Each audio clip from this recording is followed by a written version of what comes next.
For those of you who don't know me, I thought I would record this video. I'm Venerable Namgyal, and I wanted to share the title of this video, which is the moment I decided to become a monk. So I had a full life of a variety of different experiences that took me around the world. I spent 7 years in the Catholic seminary, and I think that was also foundational for the time when I would meet the Buddha Dharma.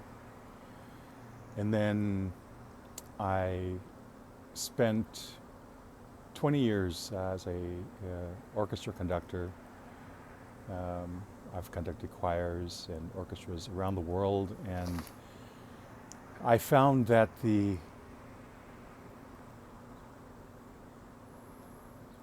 climbing the ladder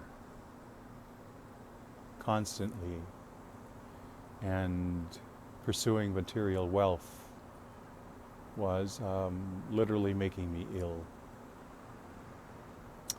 And shortly after I gave up on my pursuit of a doctoral degree in music cognition, came back home to Los Angeles and met various teachers and began my journey with the Buddha Dharma. But the title of this video is the moment I decided to become a monk. So fast forward, you can see behind me some bushes and these are considered weeds in southern Oregon, but they are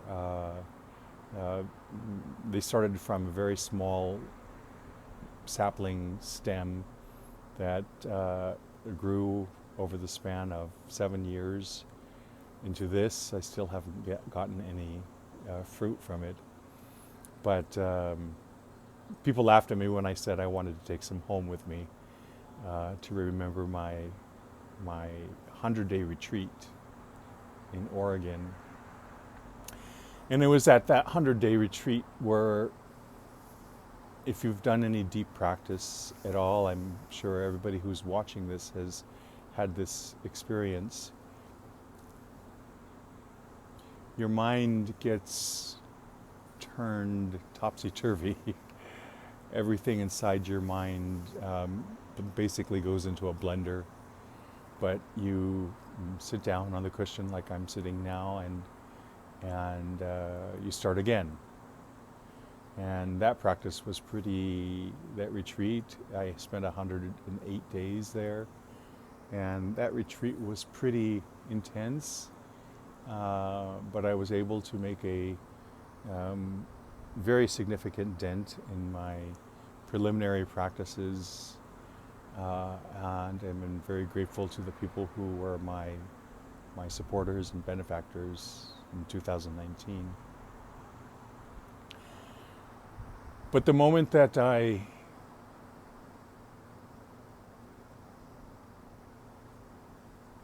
felt the inspiration to ordain and to do the hard work and preparation and all the obstacles that I faced to prepare myself to be a monastic and live the rest of my life as a monk. And the reasons for doing it came from that experience in Oregon. 100 days of my mind being put into the blender. So I'm grateful to all of you, and I wanted to share some thoughts that I wrote down when I came home from Oregon in 2019. I met with one of my teachers and told him about my inspiration to pursue the monastic life here in America, and he gave me a path several bullet points to proceed one at a time, and I've doubt myself, but I forget my ordination date, which I haven't. It was May 13th of 2025 by Tsangsar Tulku Rinpoche and Lama Trinley Rinpoche under the direction of Mingyur Rinpoche, to whom I first wrote my supplication. So I'm hoping for Getsul vows from Mingyur Rinpoche sometime next year. And as kind of a summary of my introduction to you, I wanted to share some thoughts, and these are the first words I wrote after a month of silence when I returned home to Los Angeles in September of 2019. It was the year before the pandemic. Sitting on the green cushion I brought from home, I sat for my second morning session of the day, meditating, supposedly. The green cushion does not match the cabin decor, and I'm annoyed. It's only day 5, I think, and a vague tug of anxiety gnaws at me. Each day comprises 4 3-hour sessions, and that doesn't include ritual offerings, incense, water prostrations, torma, and the preparations they require. Nor does it include the prayers and practices I do before sleep. And I think, what did I get myself into? There isn't any time to cook. I like to cook. It eases anxiety. My body aches. My legs are so numb, the ground seems to have disappeared beneath me, like sitting on clouds. Suddenly, my left hip joint starts to scream at me, "Move already!" I adjust my posture and attempt to ignore it.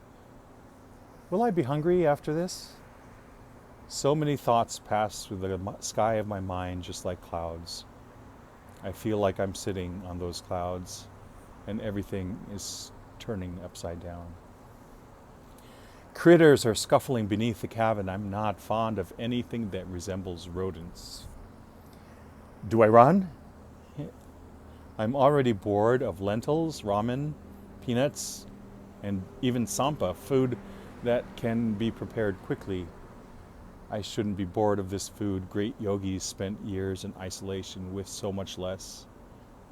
My fingers are stained red with the food coloring used to paint the torma cake, and I think of a friend who painted his torma a hue of wrathful blood red, and I smile. I was in a hurry last night making it, and my eyes were blurry with exhaustion. Whatever. Above the altar in front of me is a large window. The forest outside beckons. Threads of smoke from the incense seem to dance with the tall pine trees in the intermediate distance, gently swaying in the wind. Everything seems to sway. Shoot, I forgot to light the candle. Involuntarily, I perform a new mudra my teacher had not taught me, the whatever mudra. I'd end up using that gesture for the rest of the retreat. The contrast of light and shadows, it's mesmerizing. The forest invites me to explore, examine, take in, and absorb. Anything to relieve my boredom. And what's my gaze supposed to be again? The shadow of some great bird hovering over the tree line catches my attention. When is my next break? I convince myself that this sacred place needs to be fully understood so that I can settle into my new routine. Besides, I might get lost one day, so exploration is a must. A friend of mine, 7-year-old child, loves to rationalize just that same way, and I ignore the connection. So it's settled. I'll walk down the mountain 2 miles to the country road and back again, after making circumambulations around the megalith stupa this afternoon. How many hours is that from now? I would recite the prescribed mantras for these initial days during that walk. Finally, I could stretch my poor legs ever so slowly. What does gangrene look like? I'm pretty sure I have gangrene. I think I'll die up here. All right, it's planned. I think to myself, it's just fine. The boundaries I set for the first 30 days are less strict than 1 month from now. What was I doing now? What am I supposed to do?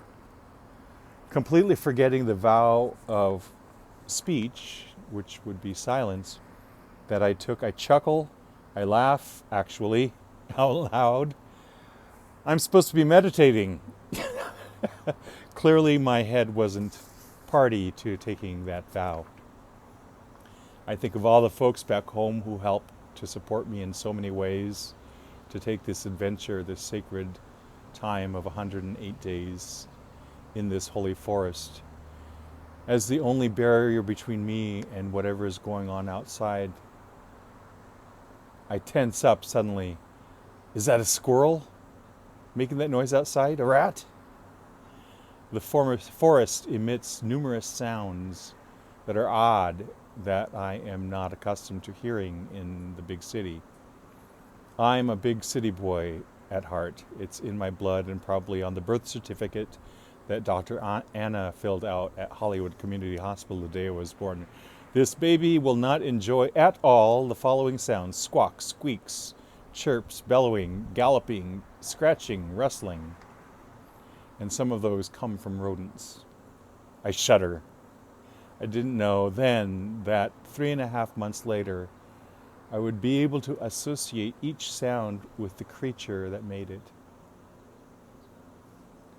Confusion transform into wisdom in a very folksy, neurotic way. My quaint cabin is much more than I expected. A small gas stove, an office refrigerator, a small bed, an old overstuffed couch sagging in the middle, and a wood-burning stove for heat. But I don't know how to make a fire. Uh-oh, do I have to chop wood? I'll bleed to death if the axe goes flying. How cold can it possibly get these summer months in the mountains? My thoughts of friends and family return. And suddenly my chest swells with love, tempered with a little anxiety. They're out there in the bigger world somewhere. Which direction is north? Living their own lives. Has there been an earthquake anywhere? Are glaciers still melting? Are assault weapons still ripping sacred lives apart? Are my loved ones moving anxiously or numbly through the hollowed corridors of mundane responsibilities and the 8 worldly concerns? I remind myself that this practice, this retreat, is dedicated to them and to all the worlds because of the Bodhisattva precept I took to accomplish the basis for the benefit of others.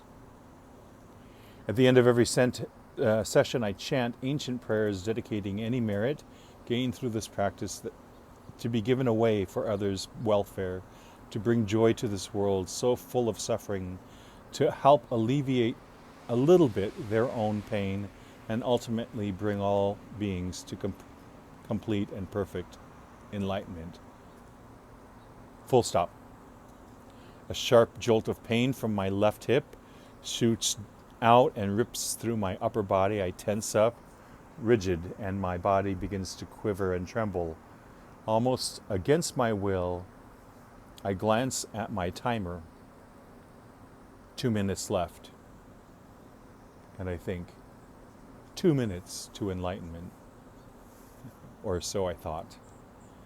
And that phrase would tease me, taunt me, teach me, and haunt me, and dance with me for the next 95 days. And so 7 years later, after following the direction of all my teachers and preparing myself with the necessary preparations. I appear in this world in the middle of Los Angeles like this, making myself available to anybody who, first of all, needs to purify their karma with organized religion and what this represents. And for those who don't, to offer a word of hope and a word of or two of support. And so this is my life right now, and many people have asked me what it's like, so I thought I would make this video the moment that I decided to become a monk and share some very intimate thoughts with all of you. So many tashi dele to all of you. I send all my best greetings and blessings and dedicate this moment together to the enlightenment of all beings.